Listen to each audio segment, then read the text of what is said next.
और जितना अधिकारी है निकालिए सड़क में, जूता मारिए सबको।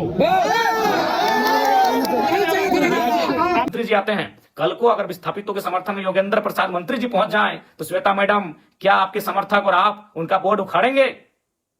क्या कल को रघुवर दास जी चूंकि गिरिडीह आए थे, हो सके कल बोकारो अगर आ जाए पूर्व मुख्यमंत्री रघुवर दास जी, क्या आपके समर्थक उनका बोर्ड, उनकी गाड़ी का नंबर प्लेट उखाड़ेंगे? अरे आपने तो हद कर दिया। और आप क्या बयान दे रही हैं इंटरव्यू में कि कुछ दिनों पहले, अरे आप जब विधायक बनी है ना मैडम, तब से आप में ये तेवर है। मैडम आप एक स्त्री थी इसलिए मौन रहें, आप एक नारी थी इसलिए मौन रहें, बाकी आपको स्वयं मालूम है आपने आज क्या कृत्य किया। हमने ना आपको कुछ बोला था, हम तो, मेरी गाड़ी वहां खड़ी हुई थी, हम तो केवल आपके, हमारी गाड़ी गई थी ना, हमको तो मालूम भी नहीं आप एक महिला हो के विधायक हो किस प्रकार आई। पहले तो ताली नारा, हम भी जब से देख रहे हैं जयराम माधव जिंदाबाद, हमको बकवास लगता है सब। अगर सही में आपका खून खोल रहा है तो उस खून खोलते हुए आक्रोश को बचा के रखिए, और जितना अधिकारी है बंद कीजिए। बहुत हुआ ताली नारा, हम भी जब से देख रहे हैं जयराम माधव जिंदाबाद, हमको बकवास लगता है सब।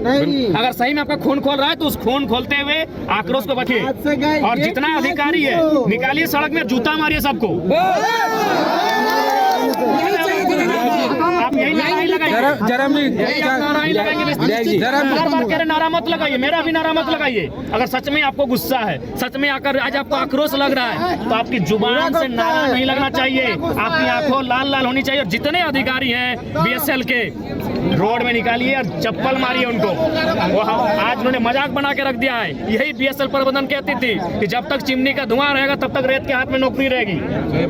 उनकी नीति को चप्पल मारिए, उनकी नीति को सड़क में लाके। दादा सीआईएसएफ के द्वारा मारा गया है कि जिला प्रशासन के? देखिए वो हमें जानकारी, हम तो अभी आए हैं, हम रांची से फौरन आए हैं। ये लोग कह रहे हैं सीआईएसएफ के माध्यम से मारा गया है। उपायुक्त से बात हुई, जिला पुलिस मारे, आप किसी को ऐसा नहीं मार सकते हैं। ऊपर सीधा कार्रवाई हो, उन्हें बर्खास्त करें, उसको उन तमाम। जयराम जी उपायुक्त से बात हो पाई है इस संबंध में? आज की घटना पर उपायुक्त से, बोकारो उपायुक्त से बात हो पाई है? जस्ट आ रहे हैं रांची में, आज हमारी पुस्तकालय समिति, उपभोक्ता समिति की बैठक थी, हम रांची से वहाँ सुने और सीधे वहाँ से यहीं आ रहे हैं। दादा हमें क्या मांग रही है? ये लोग आंदोलन जो कर रहे थे, वो लोग जिला प्रशासन को लिखित सूचना भी दिए हुए थे, तो जिला प्रशासन का वहाँ ना रहना, मौजूदगी ना रहना और सीआईएसएफ के द्वारा मार करके मरा देना, इसमें आप क्या कहना चाहते हैं? बिल्कुल, इसमें सबकी लिपट होती है। विस्थापन की जान आज सस्ती हो गई है। यहाँ लोग लाखों लाखों एकड़ जमीन को माफियाओं ने, भूमाफियाओं ने कब्जा करके बेच दिया। इनका हैसियत नहीं हुआ, तब ना इनका डंडा चला, ना इनका शासन का जोर दिखा, ना प्रशासन का जोर दिखा। लेकिन आज अप्रेंटिस किए हुए छात्र, जबकि प्रबंधन का वादा था कि अप्रेंटिस करने के बाद उनको यहाँ लगाया जाएगा, उनको यहाँ नियोजन दिया जाएगा, नौकरी में रखा जाएगा। तो ये गांधी का देश है, गांधी के देश में वो धरना के माध्यम से अपनी मांग को मांग रहे थे। इसलिए मैं आज लोकतंत्र के चौथे स्तंभ के माध्यम से, तमाम मीडिया बंधुओं के माध्यम से ये मांग करता हूँ कि जिन्होंने लाठीचार्ज किया है उनको सबसे पहले सस्पेंड किया जाए, और जो भी अप्रेंटिस भाई, छात्र, अभ्यर्थी धरने पर बैठे हैं उनको विधिवत रूप से बहाल किया जाए।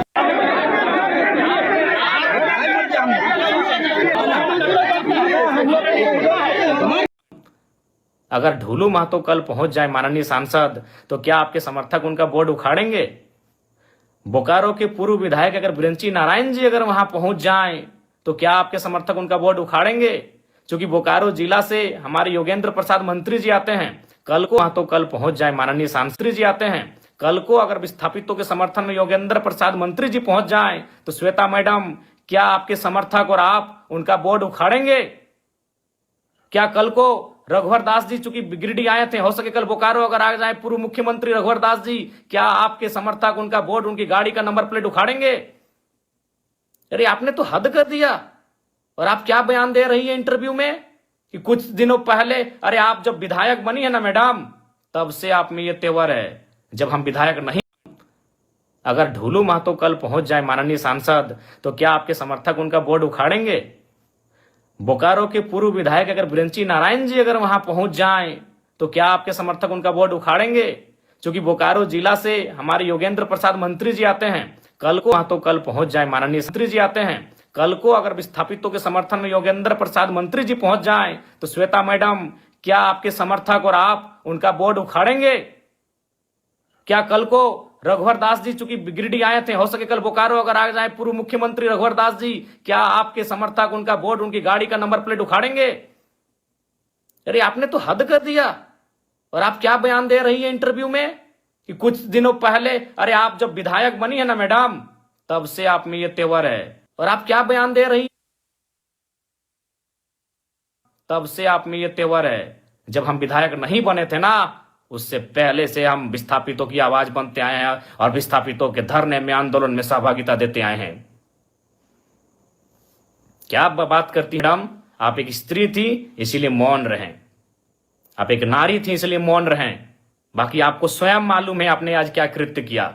हमने ना आपको कुछ बोला था, हम तो, मेरी गाड़ी वहां खड़ी हुई थी, हम तो केवल आपके, हमारी गाड़ी गई थी ना, हमको तो मालूम भी नहीं आप एक महिला हो के विधायक हो के इस प्रकार आई। पहले तो विरोध किया, हमने आपसे पूछा कि मैडम क्या बात है, क्या बात है, आपने पहला लाइन यही कहा कि मेरा विधानसभा है, आप कैसे आ सकते, हद है भाई। कल को मैं पूछ रहा हूं, बोकारो के ही मंत्री योगेंद्र प्रसाद, अगर कल को योगेंद्र प्रसाद आ गए उस धरने में, उस बंदी में, या फिर बीजीएच अगर पीड़ित परिजनों से मिलने के लिए, या फिर उस गेट में जहां विस्थापित धरने पर बैठे हैं, तो क्या विधायक मैडम आप योगेंद्र प्रसाद जी का विरोध कर पाएंगी? या कल को ढूलू महतो, चूंकि सांसद हैं, अगर ढूलू महतो जी पहुंच गए, क्या आपके समर्थकों में, आप में वो कुव्वत है कि आप उनका नंबर प्लेट उखाड़ देंगे? बड़ा दुर्भाग्य लगा मैडम, बड़ा दुर्भाग्य। आप क्या बयान दे रही हैं कि कोई माहौल खराब करे, तो मैं देखता हूं अगर कल को ढूलू महतो जी जाते हैं, ब्रिंची नारायण जी जाते हैं, तब आप क्या बोलते हैं। देखिए, मैं आपको स्पष्ट कहना चाहूंगा, सबको नहीं पच रहा है कि जयराम महतो किसी आंदोलन में आए, क्योंकि अगर वो आएगा तो सट्टी की बात होगा। और बाकी कहना नहीं चाहिए मैडम, लेकिन जब आपने हद पार किया है तो मैं सुनी खबर आपको सुना दूं। सुने आपके घर में आपके रिश्तेदार कहिए या आपके खास कहिए, उनको ठिका मिलता है बीएसएल में। तो ये दोहरी राजनीति मत कीजिए विधायक मैडम, अभी आप दुख जता रहे हैं और आपके ही लोग वहां ठिका लेते हैं। तो असली बात तो जनता को मालूम है कि आपको तकलीफ जयराम महतो के जाने से तकलीफ क्यों हुई, क्योंकि आपको मालूम है कि जयराम महतो आएगा तो दूध का दूध और पानी का पानी बात होगा। ये किससे छुपा है? चलिए, नाम लेने में अचरज का है, सुने आपके पति महोदय को वहां ठिका मिलता है, अभी करोड़ों का ठिका मिलता है, तो आप में मुझे देखकर आपका बौखलाना तो लाजमी है। चलिए, फिर भी बुरा नहीं मानते हैं, क्योंकि लड़ाई विस्थापितों की है, लड़ाई विस्थापितों की है। बाकी हमारे समर्थक, हमारे कार्यकर्ता आपको मर्यादित रूप में उत्तर दे देंगे। आपको गांव जाना है, गांव में हमारे कार्यकर्ता, हमारे समर्थक आपको उत्तर दे देंगे, नियमता देंगे। लेकिन आपका ये जो बयान, ये भर्सन कि बोकारो मेरा है, बोकारो विधानसभा मेरा है, वही तो हम देख रहे हैं। अगर कल योगेंद्र प्रसाद, चूंकि वो तो गोमिया के विधायक हैं, आपके हिसाब से गोमिया के विधायक हैं, अगर वो कल चले जाते हैं माननीय योगेंद्र प्रसाद, तब किताब के समर्थक उनका बोर्ड तोड़ते हैं कि नहीं तोड़ते, ये भी हम देखेंगे। ढोलू महतो जी अगर चले जाते हैं तो आपके समर्थक उनका बोर्ड तोड़ते हैं कि नहीं तोड़ते हैं, हम ये भी देखेंगे। और अगर ब्रिंची नारायण पूर्व विधायक बोकारो अगर जाते हैं कल विस्थापितों से मिलने या धरना स्थल पर, तो आपके समर्थक उनका बोर्ड तोड़ते हैं कि नहीं तोड़ते हैं, यह भी हम देखेंगे। ये दुर्भाग्यपूर्ण है, आपकी संकीर्ण सोच को आश्चर्य लग रहा है कि आप इतना संकीर्ण, आपकी सोच कैसे हो गई आज। खैर, सोच आपकी संकीर्ण कैसे हुई, और हमको बिल्कुल स्पष्ट कहेंगे, झारखंड वासियों, विस्थापितों, विधायक मैडम के साथ जितने लोग पीछे खड़े थे, आप करीब से उनको चेक कर लीजिए, वो झारखंडी नहीं थे। विधायक मैडम के पीछे जितने लोग थे, जो बोर्ड हमारी गाड़ी का, चूंकि हम पीछे आ गए, हमारे समर्थक भी हमें घेर लिए थे, हमारे समर्थक नहीं, जो विस्थापित लोग थे धरने की, दादा आप मत जाइए उधर, उसी बीच उन्होंने हमारी गाड़ी को तोड़ फोड़ करना शुरू किया। और हमने पहले ही कह दिया था कि उनको जो करना है करे, वो नारी हैं, हम कुछ नहीं बोलेंगे। बल्कि हमने आपको प्यार से बुलाया कि मैडम बात क्या है, क्यों यह व्यवहार आप कर रही हैं। तो ये बहुत ही दुर्भाग्य की बात है, आपका जो ये व्यवहार रहा, ये बहुत ही दुर्भाग्य की बात है। लेकिन फिर भी हम उस पर चर्चा नहीं करेंगे, क्योंकि यहां सवाल विस्थापितों के साथ न्याय का है। बाकी आपको हम एक पत्र के साथ न्याय का है, बाकी के साथ न्याय का है, बाकी आपको हम एक पत्र लिख रहे हैं, उस पत्र का आशा करते हैं आप उत्तर देंगे। पुनः विस्थापितों, आपसे यही कहेंगे कि आप अब तो एकजुट हो जाइए, आप एकजुट हो जाइए। कब तक अलग अलग बैनर में विस्थापित मोर्चा, क्रांति विस्थापित मोर्चा, उलगुलान विस्थापित मोर्चा, किसान विस्थापित मोर्चा, कब तक? अभी समय है, एकजुट हो जाइए और आप सभी से आग्रह है। और फिर कहेंगे, हम तमाम विस्थापितों से आह्वान करेंगे, कल बोकारो का जोरदार बंद किया जाए। मैं तमाम विस्थापितों से आह्वान करूंगा, तमाम विस्थापितों से अनुरोध करूंगा, कल बोकारो जोरदार बंद होना चाहिए। जोरदार बोकारो बंद का हम लोग समर्थन करते हैं, और बिल्कुल समर्थन ही नहीं करते हैं, एक कोने में हम भी खड़ा रहेंगे, एक विस्थापित का बेटा बनकर, एक विस्थापित का भाई, एक विस्थापित का सहयोगी बनकर एक कोने में मोर्चा संभाल के हम भी खड़ा रहेंगे। एक नेता की हैसियत से नहीं, एक विधायक की हैसियत से नहीं, एक झारखंडी की हैसियत से हम भी एक कोने में, जहां बंद करेंगे वहां हम एक कोने में खड़ा रहेंगे।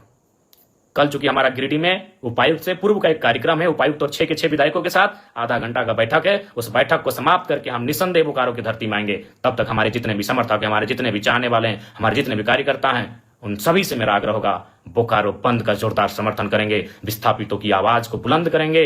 और प्रेम महतो जिनकी बेरहमी से हत्या हुई, इस हत्या नहीं, ये शहादत कहें, उन्होंने विस्थापितों के लिए शहादत देने का कार्य किया है। आज बस आग्रह यही है कि इस बार एकजुट हो जाइए। यार छोड़िए, विधायक मैडम सबको मालूम है, उनको हमारे नाम से चिड़चिड़ा हुई, हमारे नाम से उनको क्यों तकलीफ हुई, किसी से छुपा नहीं है। क्योंकि हम तो वही पूछ रहे हैं ना भाई, हम दूसरा क्षेत्र का विधायक थे। अरे मैडम, हम जेल कैंप पार्टी के केंद्र अध्यक्ष हैं, 40,000 वोट हमें भी मिला है बोकारो विधानसभा से, इस बात को भूलिए मत। और हम देख रहे हैं ना, कल जा रहे हैं, मंत्री महोदय सुनते जा रहे हैं, योगेंद्र प्रसाद जी, डुलू महतो जी जाएंगे, देखते हैं आप विरोध करते हैं कि नहीं, देखते हैं भैया, हम भी देखते हैं। बाकी पुनः कहेंगे, 64 मौजा 84 गांव, एकजुट हो जाइए। और सीआईएसएफ के जवानों, इतना क्रूर कैसे? भगत सिंह सही कहते थे,